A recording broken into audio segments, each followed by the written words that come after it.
Antes de comenzar, te pedimos que por favor, le des a la campanita y seguir. Luego de esto, por favor comparte con alguien más que quieras bendecir. Libro La búsqueda final. Autor del libro: Rick Joyner.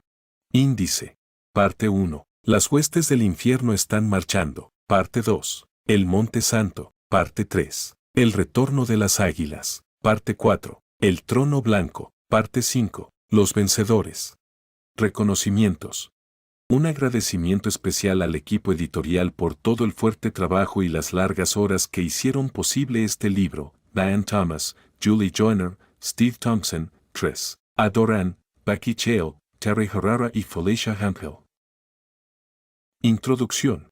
A principios de 1995 el Señor me dio un sueño, el cual constituye el primero de varias experiencias proféticas que se enlazan entre sí. Publiqué una versión condensada del primer sueño en el The Morning Star Prophetic Bulletin, Boletín Profético La Estrella de la Mañana, y en The Morning Star Journal, Diario La Estrella de la Mañana, bajo el título The Hordes of Hell are Marching, las huestes del infierno están marchando. A medida que continué buscando al Señor con respecto a esta gran batalla espiritual que había visto, tuve una serie de visiones y experiencias proféticas relacionadas a esto. Publiqué también versiones condensadas en The Morning Star Journal bajo el título The Hordes of Hell are Marching en sus partes 2 y 3. Esta serie llegó a ser, probablemente, uno de los escritos más populares que jamás hayamos publicado. Fuimos abrumados con solicitudes para que las 3 partes fuesen publicadas juntas en un libro. Tomé la determinación de hacerlo y comencé añadiendo todo aquello que había quedado fuera en las versiones condensadas. Sin embargo, justo cuando estaba listo para entregar la publicación a nuestro departamento editorial, tuve otra experiencia profética relacionada obviamente con esta visión, la cual contenía, tal como lo presentía, la parte más importante de todas. Esta se incluye en las partes 4 y V de este libro, algo de la parte W fue publicada en la parte 3 en The Journal. Existe también una cantidad considerable de material inédito en las primeras partes de este libro. ¿Cómo recibí la visión? Una de las preguntas más comunes con respecto a la visión concierne al aspecto en cómo la recibí. Creo que esta es una pregunta importante y por lo tanto intentaré responderla brevemente. Primeramente, debo explicar lo que quiero decir por visiones y experiencias proféticas. Las experiencias proféticas, como las llamo, son numerosas y diversas. Estas incluyen todas las formas primarias con las cuales el Señor ha hablado a su pueblo en las Escrituras. Debido a que el Señor es el mismo hoy tal como lo fue ayer, nunca ha dejado de relacionarse con su pueblo en las mismas formas, y estas experiencias continúan encontrándose a lo largo de la historia eclesiástica. Como explicó el apóstol Pedro en el sermón registrado en Hechos 2, los sueños, visiones y profecías son señales principales de los últimos días y del derramamiento del Espíritu Santo. Obviamente, a medida que nos acercamos al final de estos tiempos, aquellas llegan a ser manifestaciones cada vez más comunes en nuestros días. Una de las razones por las cuales ahora se han vuelto más comunes es porque las necesitaremos para concluir nuestros propósitos en esos tiempos. Además es cierto que Satanás, quien desafortunadamente conoce las Escrituras mejor que muchos cristianos, también comprende la importancia de la revelación profética en la relación de Dios con su pueblo, y por eso él está derramando sus propios dones falsos en gran medida a aquellos que le sirven. Sin embargo, no existirían dones falsos si no hubiera una realidad genuina, así como no existen billetes falsos de $3, porque no hay un billete real por este valor. Poco después de llegar a ser cristiano, en 1972, leí Hechos 2 y comprendí que si este era el tiempo final sería importante entender aquellas formas en las cuales el Señor nos estaría hablando. No recuerdo haber orado inicialmente pidiendo estas experiencias, pero comencé a tenerlas, y esto me dio aún más ímpetu para comprenderlas. Desde aquel entonces mi vida se movió por ciclos, unos fueron saturados de experiencias muy frecuentes, mientras que otros transcurrieron sin experimentar nada. Sin embargo, después de cada periodo sin experiencias, éstas regresaban, ya fueran más poderosas o más frecuentes. Últimamente se han caracterizado por ambas modalidades. A través de todo esto he aprendido mucho acerca de los dones proféticos, de las experiencias y de las personas proféticas. Estos temas los trataré ampliamente en un libro que será publicado próximamente. Hay muchos grados de revelación profética. Los iniciales incluyen impresiones proféticas. Estas revelaciones son genuinas y pueden ser extraordinariamente específicas y precisas cuando son interpretadas por quienes son experimentados y sensibles a ellas. Sin embargo, es en este plano que nuestras revelaciones pueden ser afectadas por nuestros propios sentimientos, prejuicios y doctrinas. Por lo tanto, he resuelto no usar expresiones como "así dice el Señor" con ninguna revelación que viene de esta categoría. Las visiones también pueden venir en categorías de impresiones. Son suaves y deben ser vistas con los ojos de nuestro corazón. Estas también pueden ser bastante específicas y precisas, especialmente cuando se reciben o son interpretadas por los experimentados. Mientras más abiertos sean los ojos de nuestros corazones, como Pablo oraba en Efesios 1:18, más poderosas y útiles podrán ser. El próximo grado de revelación es un sentido consciente de la presencia del Señor o de la unción de su Espíritu Santo, quien ilumina de forma especial a nuestra mente. Con frecuencia esto llega mientras estoy hablando o escribiendo, lo que me da mucha más confianza acerca de la importancia o precisión de lo que estoy diciendo. Creo que esto probablemente fue experimentado por los apóstoles a medida que escribían las epístolas del Nuevo Testamento. Esto nos dará mayor confianza, pero aún es una etapa donde todavía podemos ser influenciados por nuestros prejuicios, doctrinas, etc. Este es el motivo por el cual creo que en algunos aspectos Pablo decía que él estaba dando su opinión, pero que creía tener el acuerdo del Espíritu del Señor. En general, se necesita mucha más humildad que dogmatismo cuando tratamos con lo profetice. Las visiones abiertas ocurren en un grado más alto que las impresiones y tienden a darnos mayor claridad de la que podamos tener, aun cuando sintamos la presencia consciente del Señor o la unción.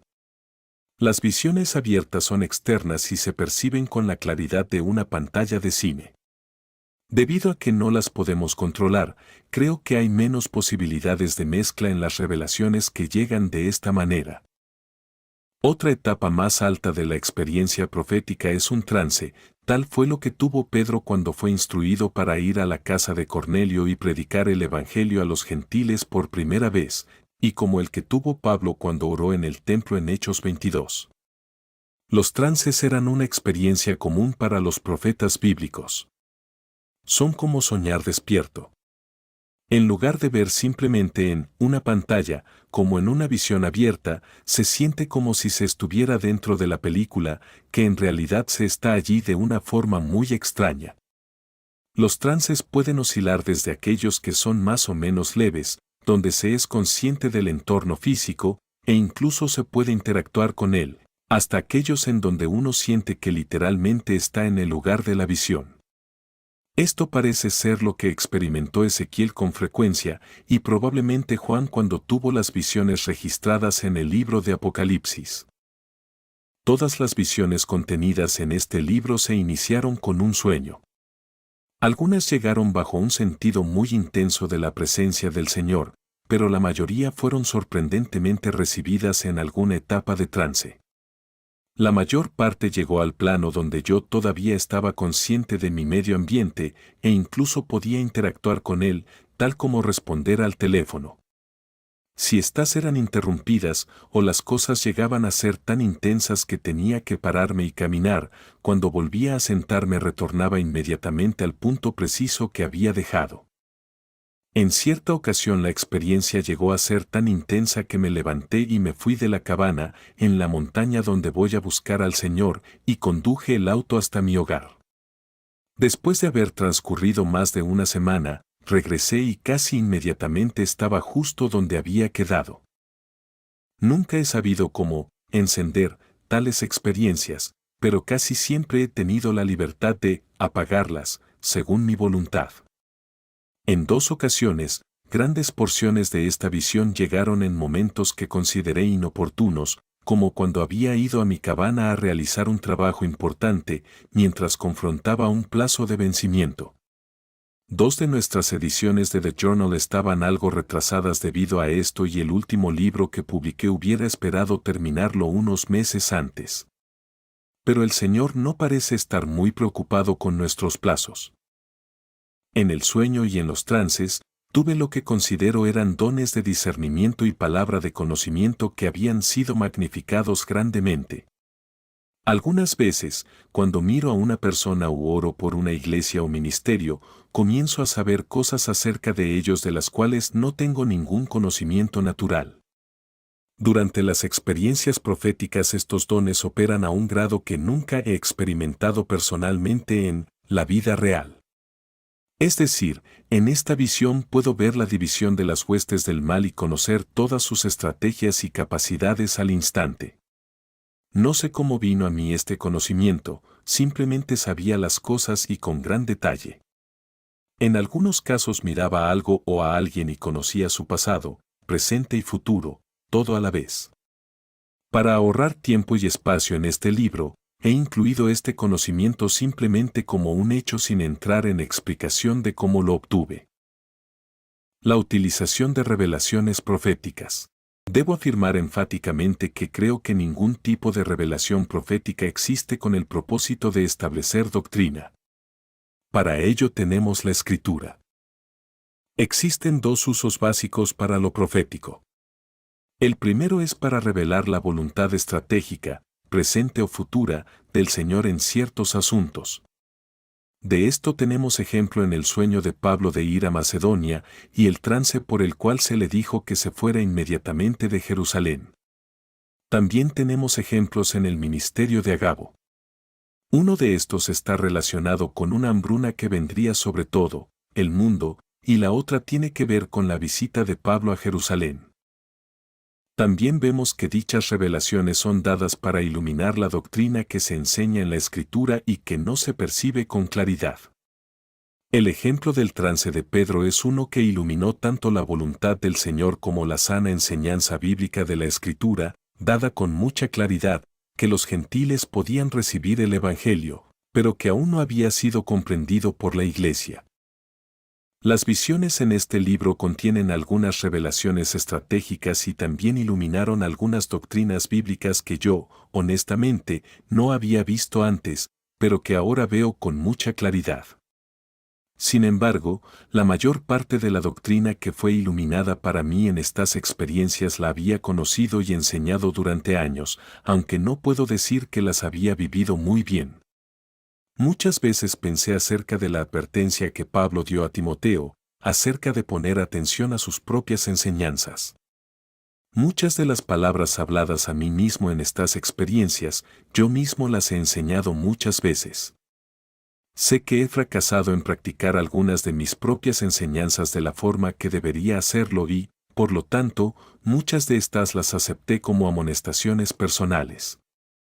Aún así, también sentía que eran mensajes generales y los he incluido aquí. Algunos me motivaron a escribir esto como una alegoría, en tercera persona, como ocurre en El progreso del peregrino, pero decidí no hacerlo de esa forma por varias razones. Primero, siento que algunos lo habrían tomado como resultado de mi propia creatividad, lo cual hubiese sido un error. Me gustaría ser así de creativo, pero no lo soy. Otra razón era que sentía que podía ser más preciso si lo relataba tal como lo había recibido e hice lo mejor que pude para transmitir estas experiencias de la misma forma que fueron recibidas.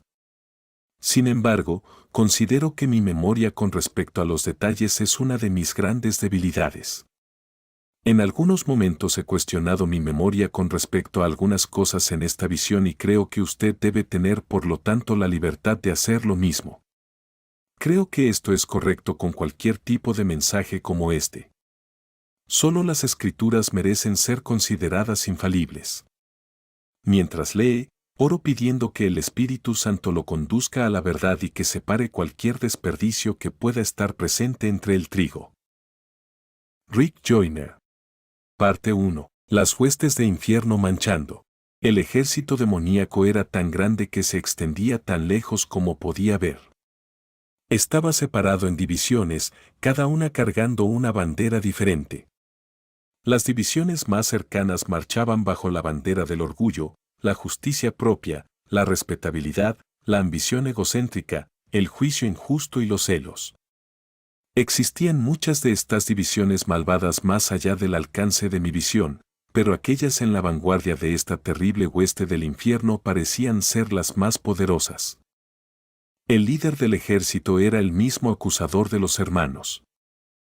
Las armas que llevaba este ejército también fueron nombradas. Las espadas se llamaban intimidación, las lanzas deslealtad y las flechas acusación, chisme, mentira y búsqueda de faltas. Algunos centinelas y compañías más pequeñas de demonios, con nombres tales como rechazo, amargura, impaciencia, falta de perdón y lujuria, fueron enviadas adelante de este ejército para preparar el ataque principal. Las compañías más pequeñas y los centinelas eran menores en número, pero no por ello menos poderosas que algunas de las divisiones grandes que lo seguían. Eran más pequeñas solo por motivos estratégicos. Así como Juan el Bautista era un hombre solo, pero le fue dada una unción extraordinaria para bautizar a multitudes y prepararlas para el Señor. A estas compañías demoníacas más pequeñas se les dio un poder malévolo extraordinario para bautizar a las masas. Un solo demonio de amargura hubiera podido cultivar su veneno en multitudes de personas e incluso razas o culturas enteras. Un demonio de lujuria podría pegarse a un solo actor, película o incluso publicidad y enviar lo que parecen ser descargas de basura eléctrica que pegan y desensibilizan a las grandes multitudes. Todo esto era para preparar el camino de la gran hueste de maldad que seguiría. Este ejército marchaba específicamente en contra de la iglesia y atacaba a todo aquel que podía. Yo sabía que estaba buscando un derecho preferencial para ganar terreno en una movida futura por parte de Dios, destinada a movilizar al pueblo para entrar a la iglesia. La estrategia primaria de este ejército era la de causar división en todas las escalas posibles de relaciones, iglesias unas con otras, las congregaciones contra sus pastores, entre los esposos, hijos contra sus padres, e incluso niños entre sí. Los centinelas fueron enviados para ubicarse en las entradas de las iglesias, de las familias o de los individuos, allí donde el rechazo, amargura, lujuria, etc. pudieran explotar y hacer rupturas mayores. Luego las siguientes divisiones se filtrarían a través de estas rupturas para vencer a sus víctimas por completo. La parte más sorprendente de esta visión fue que este ejército no estaba montado sobre caballos, sino principalmente sobre cristianos. La mayoría de ellos estaban bien vestidos, eran respetables y tenían la apariencia de ser refinados y educados, pero también parecían representar casi todo camino de vida. Estas personas profesaban verdades cristianas para apaciguar sus conciencias, pero vivían conforme a los poderes de la oscuridad. A medida que se ponían de acuerdo con aquellos poderes, los demonios asignados a ellos crecían y dirigían más fácilmente sus acciones. Muchos de estos creyentes eran anfitriones de más de un demonio, pero había uno que obviamente estaba al mando. La naturaleza del líder dictaminaba cuál división estaba entrando. Aunque todas las divisiones marchaban juntas, también parecía que al mismo tiempo el ejército entero estaba al punto del caos. Por ejemplo, los demonios del odio odiaban a los otros, tanto a los demonios como a los cristianos. Los demonios de los celos estaban celosos unos de otros. La única manera en que los líderes de esta multitud mantenían a los demonios alejados de las peleas entre ellos era enfocando aquel odio, aquellos celos, etc. en contra de las personas sobre las cuales cabalgaban. Sin embargo, estas personas con frecuencia terminaban peleando. Supe que de esta manera algunos de los ejércitos que habían estado en contra de Israel en las Escrituras se habían destruido a sí mismos. Cuando su propósito en contra de Israel se había frustrado, su ira llegó a ser incontrolable y simplemente comenzaron a pelear unos contra otros. Observé que los demonios estaban montando encima de los cristianos, pero no estaban dentro de ellos, como en el caso de los no cristianos. Era obvio que estos creyentes solo debían dejar de estar de acuerdo con los demonios para poderse liberar de ellos. Por ejemplo, si el cristiano sobre el cual un demonio de celos estaba montado, comenzaba a cuestionarlo, éste se debilitaba muy rápidamente. Cuando esto sucedía, el demonio que se estaba debilitando gritaba y el líder de división dirigía a todos los demonios en torno al cristiano para atacarlo, hasta que la amargura, etc., se acumulara en él nuevamente. Si esto no funcionaba, los demonios comenzaban a citar porciones de la Escritura y la tergiversaban, de tal manera que se justificara la amargura, las acusaciones, etc. Era claro que el poder de los demonios estaba arraigado casi completamente en el poder de la decepción, sin embargo habían engañado a estos cristianos hasta el punto en que los podían usar y hacerlos creer que estaban siendo usados por Dios. Esto se debía a que los estandartes de autojusticia estaban siendo cargados por la mayoría de los individuos, de manera que aquellos que marchaban no podían siquiera ver las banderas que marcaban la verdadera naturaleza de estas divisiones. Cuando miré a lo lejos, al fondo de este ejército vi el séquito del mismo acusador. Comencé a comprender su estrategia y estaba sorprendido de que fuera tan simple. Él sabía que una casa dividida no podía permanecer firme, y este ejército representaba un intento de traer tal división a la iglesia, que ella podía caer por completo de la gracia. Aparentemente, que la única forma en que él podía hacer esto era usando a los cristianos para guerrear en contra de sus propios hermanos, y este es el motivo por el cual casi todos en las divisiones frontales eran cristianos, o por lo menos profesaban serlo. Cada paso que estos creyentes engañados tomaban en obediencia al acusador, fortalecía el poder de éste sobre aquellos. Esto hacía que su confianza y la de todos sus comandantes creciera con el progreso del ejército a medida que éste marchaba. Era evidente que el poder de este ejército dependía de que los cristianos estuviesen de acuerdo con los métodos del mal. Los prisioneros. Siguiendo tras las primeras divisiones estaba una multitud de cristianos, quienes eran prisioneros del ejército. Todos ellos estaban heridos y eran vigilados por pequeños demonios del temor. Parecía que había más prisioneros que demonios en el ejército. Sorprendentemente, estos prisioneros tenían sus lanzas y sus escudos, pero no los usaban. Era impresionante ver que muchos eran mantenidos cautivos por unos pocos y pequeños demonios de temor muy pequeños y escasos. Si los cristianos solo hubieran usado sus armas, fácilmente hubiesen podido librarse y, probablemente, hacerle daño a la hueste entera del mal. Por el contrario, marchaban sumisos. Encima de los prisioneros, el cielo estaba negro de buitres, llamados depresión. Ocasionalmente estos aterrizaban sobre los hombros del prisionero y vomitaban sobre él. El vómito era condenación. Cuando el vómito caía sobre un prisionero, éste se ponía de pie y marchaba un poco más recto por un tiempo, luego se doblaba con mayor debilidad que antes. Nuevamente, me preguntaba por qué los prisioneros no mataban a estos buitres con sus lanzas, lo cual hubieran podido hacer fácilmente. Ocasionalmente, los prisioneros más débiles tropezaban y caían. Tan pronto golpeaban el piso, los otros prisioneros comenzaban a enterrarles sus espadas y al mismo tiempo los despreciaban. Los buitres venían y comenzaban a devorar a aquellos que habían caído, incluso antes que estuviesen muertos.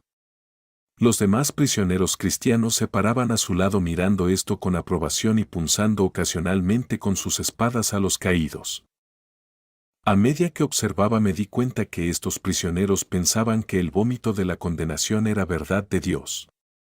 Luego comprendí que los prisioneros realmente creían que estaban marchando en el ejército de Dios. Este es el motivo por el cual no mataban a los pequeños demonios de temor, ni a los buitres, pensaban que estos eran mensajeros de Dios. La oscuridad de la nube ocasionada por los buitres tornaba difícil que los prisioneros vieran que estaban aceptando ingenuamente todo lo que les sucedía, como si viniese del Señor. Creían que aquellos que se tropezaban estaban bajo el juicio de Dios, motivo por el cual los atacaban así. Creían estar ayudando a Dios. El único alimento provisto para estos prisioneros era el vómito de los buitres. Aquellos que se rehusaban a comerlo simplemente se debilitaban hasta caer.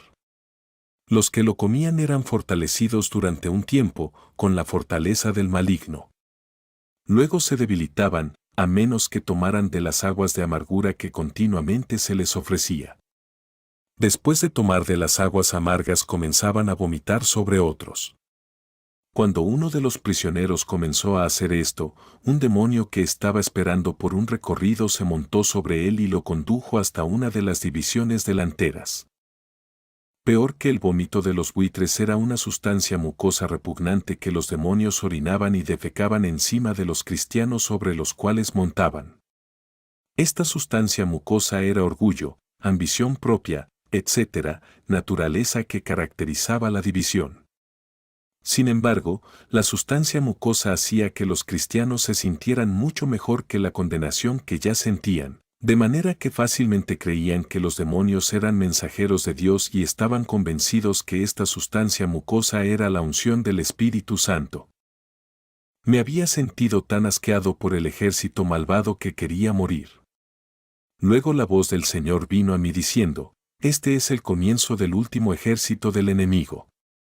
Este es el engaño final de Satanás. Su último poder de destrucción se desencadena cuando utiliza a los cristianos para atacarse unos a otros. A lo largo de la historia él ha empleado este ejército, pero nunca ha podido utilizar a tantos para sus propósitos malvados como lo está haciendo ahora. No temas, yo también tengo un ejército. Debes ponerte de pie y luchar, porque no hay ningún lugar para esconderse de esta guerra. Debes luchar por mi reino, por la verdad y por aquellos que han sido engañados. La palabra del Señor fue tan motivadora que inmediatamente comencé a gritar llamando la atención de los prisioneros cristianos, diciéndoles que estaban siendo engañados, creyendo que me iban a escuchar. Cuando lo hice pareció que todo el ejército se volteó a mirarme, y el temor y la depresión que estaba sobre ellos comenzó a venir en contra mía.